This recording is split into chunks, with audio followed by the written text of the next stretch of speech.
Katika aya ya 18 ya Injili ya Mathayo sura ya 6 tunapewa mwangaza wa kusudi la Yesu kuelekeza kwa nini mtu ajipake mafuta anapokuwa amefunga kichwani na kunawa uso, na kwa nini mtu asifanye mfungo wake kwa kujionyesha kwa watu, afanye mfungo wake kwa kumwangalia Mungu aliye sirini.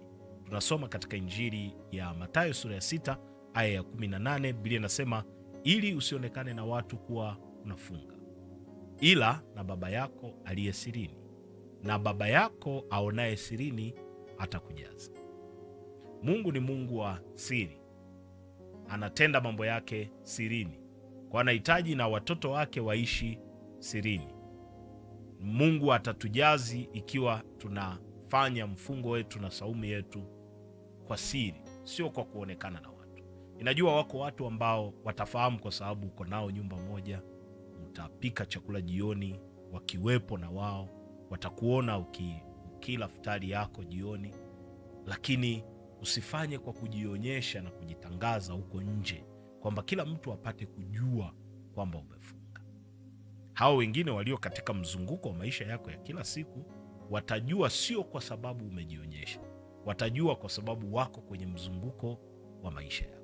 Lakini sisi wengine tulio nje hatuna haja ya kufahamu. Sasa wengi utaanza na wewe asubuhi na watext watu, vipi na wewe leo umefunga, na wewe leo umefunga. Hakuna haja ya kufanya hivyo. Biblia inasema hivi, ili usionekane na watu kuwa unafunga, ila na Baba yako aliye sirini. Kwa hali ya mwili si kitu cha kawaida kwamba ufanye jambo alafu watu wasijue.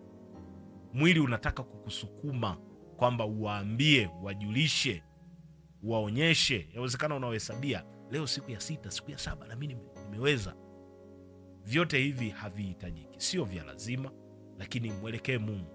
Yeye akijua, yeye aonaye sirini ndiye atakayekupa thawabu, ndiye atakayekujaza maisha yako. Na tuombe. Bwana Yesu, tunakushukuru, tunakutukuza kwa ajili ya neema hii ambayo umetupa kulitafakari neno hili. Wewe Bwana uonaye sirini, uangalie mtumishi wako huyu, ukamfunike na kumjaza kwa neema yako. Baraka yako iwe pamoja naye. Mungu ukampe thawabu ya kutenda kwa siri, ukampe thawabu kufanya mfungo wake na sala zake kwa siri.